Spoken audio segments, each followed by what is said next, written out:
Welcome back now to the border. A memo from ICE was leaked, and that memo revealed details of a planned crackdown on illegals in Los Angeles.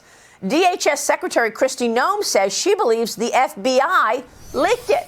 Noem posted this on X. The FBI is so corrupt. We will work with any and every agency to stop leaks and prosecute these crooked deep state agents to the fullest extent of the law, writes the Department of Homeland Security Secretary.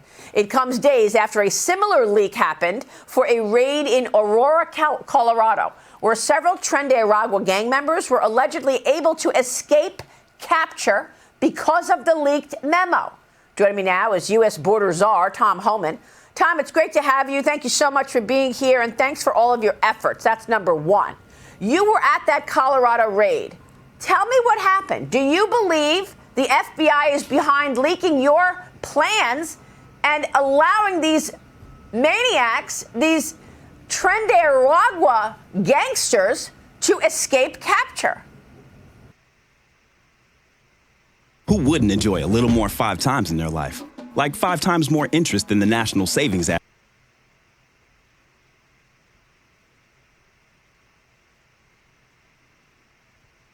Gangsters to escape capture. Well, yeah, the Aurora operation was leaked. We think we found the source of the leak. It's under investigation right now by DHS IG.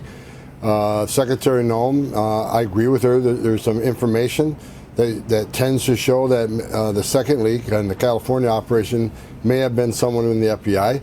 I've talked to the Deputy Attorney General. We talk every day, but this weekend we talked about he has opened up a criminal investigation into that leak. So when we find these people and we have the evidence to support a prosecution, that's exactly what's going to happen. They don't understand. I don't care what their political beliefs are. This isn't about politics. This is about the safety of our officers. It's only a matter of time if these leaks continue that our officers are going to walk into a place and be ambushed by someone who just don't care about life and are going to take these ICE officers on. It's already a dangerous job. Giving the bad guys a head up, we're coming, is going to just make the job much more dangerous. So we're taking it serious. It's under criminal investigation.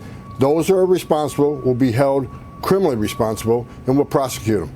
That's unbelievable. What are you going to do to keep your raids quiet? I mean, you know, now you know somebody on the inside is leaking your plans, and you can't have that. No, and that's why we're going to take serious action, and it's under criminal investigation. I think once that word gets out and we're making it known, we're going to prosecute. We don't care if you carry a badge or gun or not. You will be criminally prosecuted, and we'll lock you up. So, look, we're keeping the plans real tight. You know, I said from day one, we want to be transparent with the American people that we truly are concentrating on public safety threats and national security threats.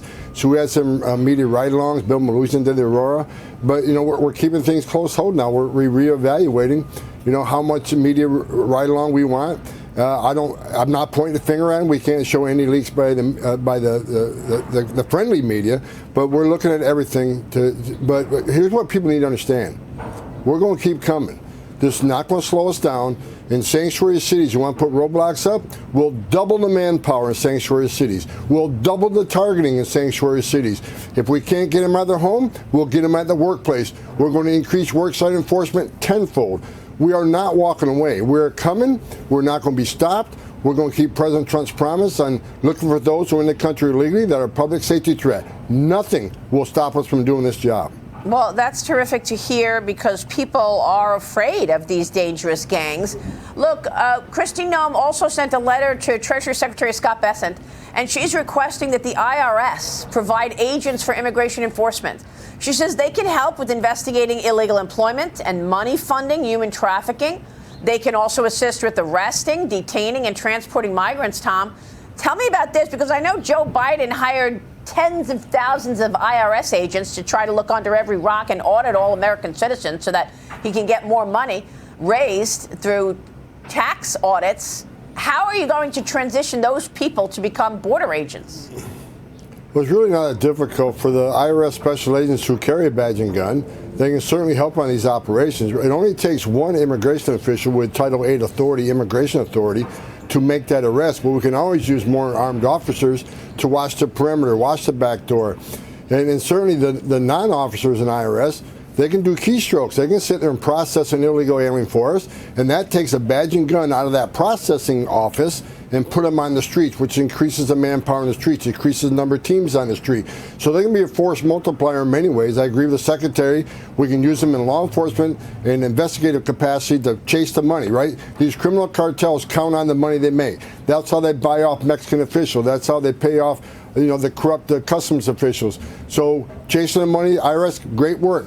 But they can also help in operations with their law enforcement presence. And those who aren't law enforcement officers, there's many jobs we could put them in where we can take a badge and gun out of a non-enforcement job and put them back on the street. So there'll be a force multiplier. I agree 100%. Let's put them to work. That's great. I mean, it's a good idea. Look, the last time we spoke, you were in an undisclosed location. And, we knew that it was a very sensitive operation. I mean, this is obviously partly it was leaked. We didn't do it, but you were in an undisclosed location. I didn't say where you were. And I asked you a question. I said, are you going to be able to bust up these networks that have already created huge businesses in America? Because the drug cartels, they charge everybody to get over the border. They put them inside the border, but then they have to keep paying those drug cartels. And they have actually started businesses here in America. I'm talking about drug trafficking business and even worse, human trafficking going on in America. How substantive is that? How persistent is that? And are you busting any of them? Yes, human trafficking investigations are up over 300%, so we're on top of that. Not only human trafficking investigation, but the cartel's presence in our major cities in the country. So it's just not Tren de Agua. Look, I'm not going to be happy to every single member of Tren de Agua out of the country. We're going to eradicate them from the United States, along with the other criminal cartels who are taking a presence in every major city. There used to be the day they just smuggle the guns smuggle the narcotics into the United States. Then our gangs, United States gangs, would do the distribution. They are now in every major city in the country. They've taken over even the interior distribution networks of the narcotics trafficking. They're on top of our list. We're working very closely with DEA. DEA side by side with us on this interior enforcement operation along with the FBI. So yes, we're targeting those trafficking organizations both with humans and drugs. You're going to see a huge decrease in the amount of that trafficking going on in the country. Look, the border numbers right now, Maria, we're down 90%, which means less women and children being sex trafficked in the United States, less fentanyl is getting in the United States to kill Americans, and less terrorists are crossing the border. President Trump, what he's done to this border already has significantly hurt the cartels.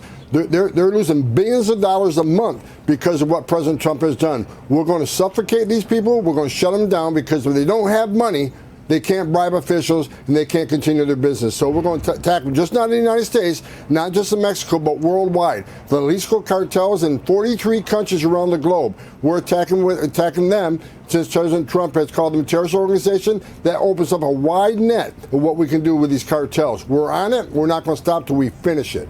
That's a great point. So what does that give you? The fact that now you are officially naming these drug cartels terrorist organizations, because I've heard in the past that the Mexican drug cartels, they run Mexico. So you can do a deal with Claudia Sheinbaum and the Mexican government, but are they also answering to the dangerous cartels?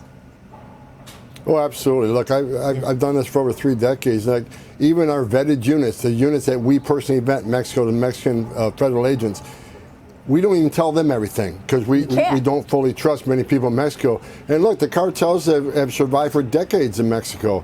I'm not saying every military officer, every law enforcement officer, every politician is corrupt, but many are. And many are forced into corruption because if they don't take the buy off from the cartels, do what they want, they'll kill them and their families. We've seen thousands of journalists killed in Mexico. We've seen thousands of politicians and government officials who have been murdered by the cartels. President Trump's move to make them a terrorist organization and taking them on, I think it's going to make Mexico a much safer country, and it'll be a game changer. Can you imagine the country of Mexico with no criminal cartels running that country, running the operations and killing so many people down there? I think Mexico would be blessed to have President Trump take the cartels out of business once and for all. Well, you're absolutely right. So you say that the border crossings are down more than 90%.